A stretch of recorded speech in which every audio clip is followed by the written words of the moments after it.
Demonstrasi kontekstual penerapan segitiga restitusi oleh Dewa Yumade Apsarianti, SPD, CGP Angkatan 10 Kabupaten Gianyar.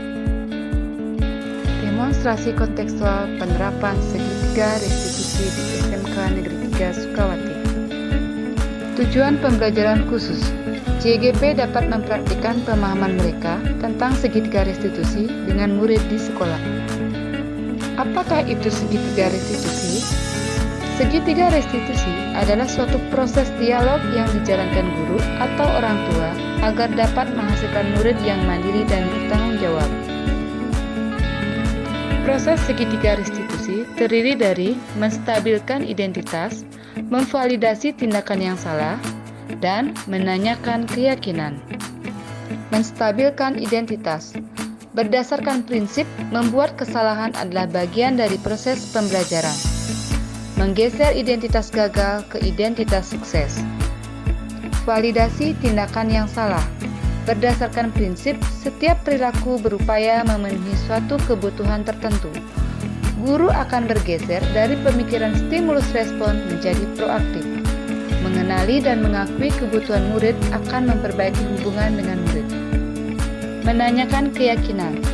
Murid akan diberi pertanyaan-pertanyaan bermakna untuk memunculkan motivasi secara intrinsik, mampu mengaitkan keyakinannya dengan tindakan yang salah. Kasus pertama penerapan segitiga restitusi. Nova adalah salah satu murid SMK Negeri 3 Sukawati kelas 10 Perhotelan 2. Pada suatu hari, Nova mendapatkan telepon dari orang tuanya saat jam istirahat.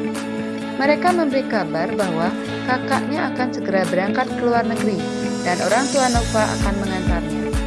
Seketika Nova ingin ikut mengantar kakaknya ke bandara, sehingga Nova sampai lupa meminta izin untuk pulang lebih awal kepada guru BK ataupun guru yang akan mengajar pada jam berikutnya. Hal ini mengakibatkan guru yang mengajar tersebut melaporkan Nova pada wali kelas karena dianggap Nova bolos sekolah. Penerapan segitiga restitusi kasus 1 untuk kasus Nova.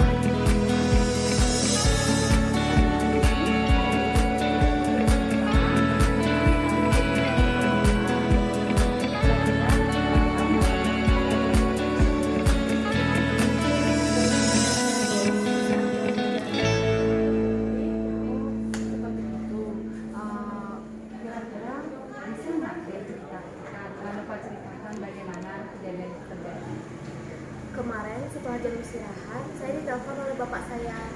Bapak saya nyuruh saya untuk ikut nganter kakak saya ke bandara karena kakak saya kan mau ke luar negeri. Jadi saya juga harus ketemu biar ada kenang-kenangan gitu, Bu. Oh, seperti itu.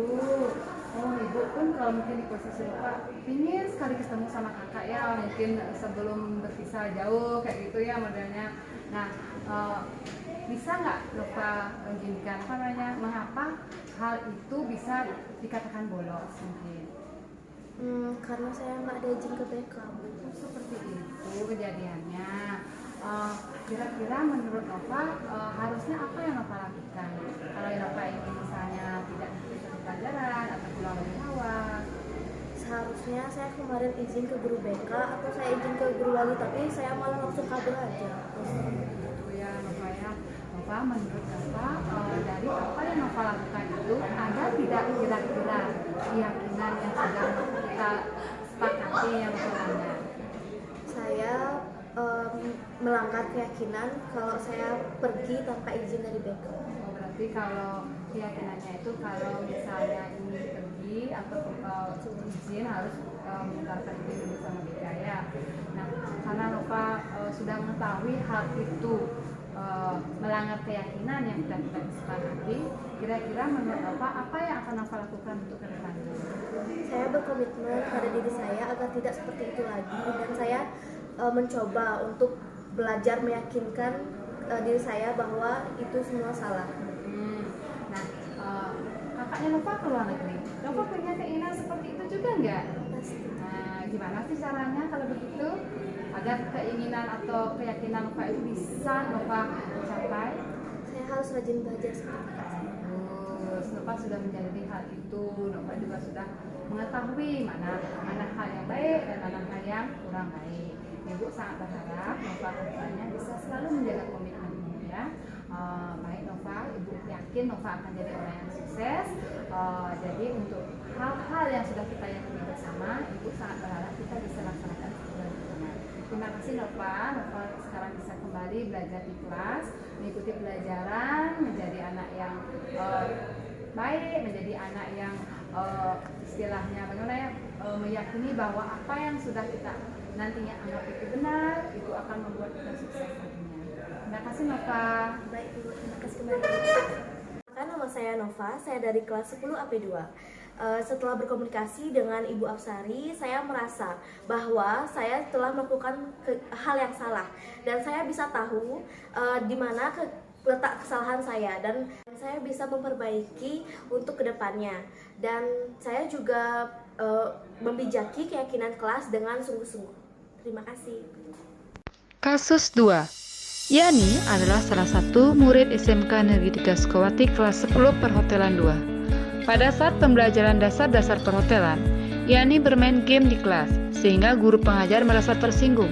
Kemudian, menyita handphone Yani dan melaporkan Yani kepada wali kelas. Penerapan segitiga restitusi kasus 2, yaitu kasus yang dialami oleh Yani, adalah sebagai berikut. Yani, Dan juga Bu, apa kabarnya hari ini? baik. Ibu senang sekali ketemu sama Yani.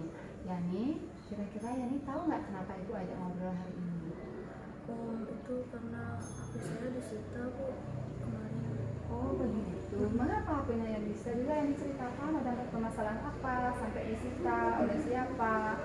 Kemarin kan pelajarannya mesti ya di pelajaran dasar-dasar karya perhotelan. Ibunya terus nyuruh nyatet sama ngasih materi Bu. Kan keinginan saya buat masuk di jurusan perhotelan kan karena biar bisa praktek, biar bisa berkecimpung di dunia kerja. Tapi gurunya terus membagikan catatan dan disuruh membaca Bu. Karena saya main game bosan juga Bu. Oh gitu. Nah mungkin kalau Ibu di posisi Yani juga akan bosan ya kalau terus disuruh mencatat aja membaca, ngantuk jadinya ya nggak? Betul sekali. Nah mungkin hal itu nanti bisa kita komunikasikan. Tapi kalau menurut Yani, tindakan yang Yani lakukan dengan main game di kelas pada saat pelajarannya Ibu ya itu kira-kira benar apa salah? Salah Salahnya di mana? karena Yani terusan main gadget dan melanggar keyakinan kelas, yaitu menggunakan gadget seperlunya dan tidak menghormati guru. Oh, seperti itu. Nah berarti karena Yani sudah tahu di mana kesalahan atau yang hal-hal yang Yani yakini harusnya Yani lakukan itu Yani langgar, kira-kira kedepannya Yani mau seperti apa? Artinya untuk memperbaiki diri dan bagaimana Yani nanti bersikap. Menurut Yani apa yang harus Yani lakukan? Yani mungkin akan komunikasikan terlebih dahulu kepada guru bersangkutan, berkomunikasi agar sama-sama nyaman itu belajar, biar tidak ada salah paham dan mungkin Yani akan minta maaf juga pada guru yang bersangkutan. Oh, seperti itu. Bagus sekali ya. Ini kalau Yani sudah meyakini hal yang salah dan hal yang benar yang harus dilaksanakan. Mungkin dalam hal ini ada sedikit miskomunikasi ya dengan gurunya.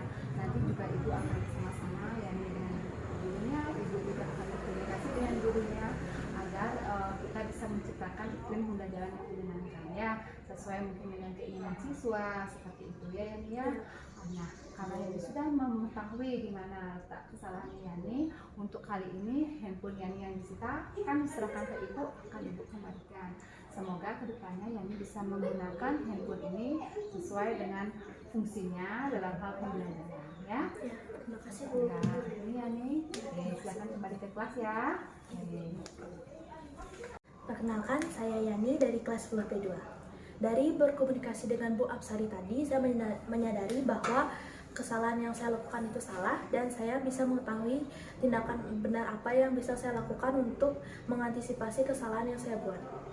Dari sana saya belajar bahwa komunikasi itu sangatlah penting, baik itu hal sepele ataupun tidak, komunikasi tetaplah yang terpenting karena bisa menghindari kita dari kesalahpahaman, dan juga saling menghormati itu juga perlu supaya tidak satu pihak saja yang merasa terbebani atau tidak enak. Terima kasih. Terima kasih. Salam guru penggerak. Tergerak, bergerak, menggerakkan.